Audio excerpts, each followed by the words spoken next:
There have been several favorite teachers throughout my schooling, my undergrad, and also my postgrad and PhD. Uh, to pick, I think I'll probably pick two people from my school. Mrs.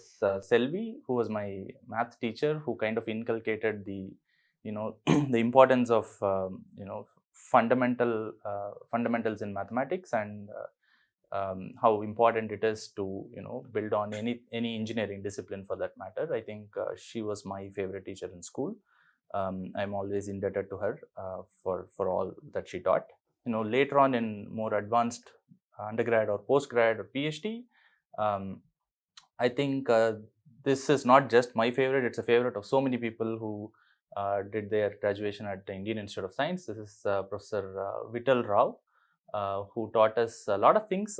Specifically, his linear algebra classes were very inspiring. The way he taught, and the way he would handle like a complicated subject, break it down into small pieces such that it becomes so easy for anybody to understand. I think that was very inspiring at that point as a student. Now as a teacher myself, right? So I mean, if at all somebody says I'm able to teach reasonably well, I think I owe it to all the great teachers who taught me, and what the techniques that I kind of learned from them. So yeah. I have attempted to imbibe. I've tried.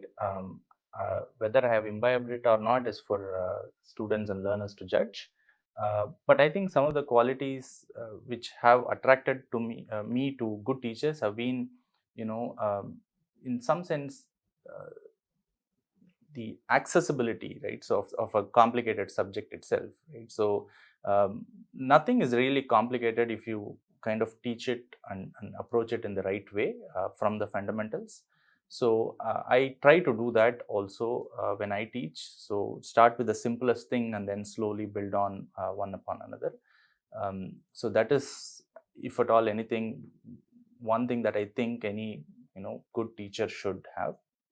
um, yeah so um, so that's perhaps the most important quality, I would say. I think the other thing is that perhaps not something that I've imbibed. I don't know if I've imbibed it, maybe yes, but subconsciously perhaps yes, is the fact that you know um, you can make teaching a lot more interesting if you approach it from a storytelling point of view. Of course, we are teaching technical subjects.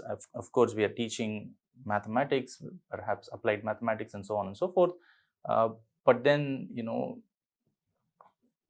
the way you teach it, the way you build things up as a form of a storytelling, um, without losing the essence of the rigor of the subject, is something that great teachers have achieved to do. So that is something that I always have tried to imbibe while I teach as well. I don't know if I am successful at it, but definitely I have tried to attempt to do that. Yeah.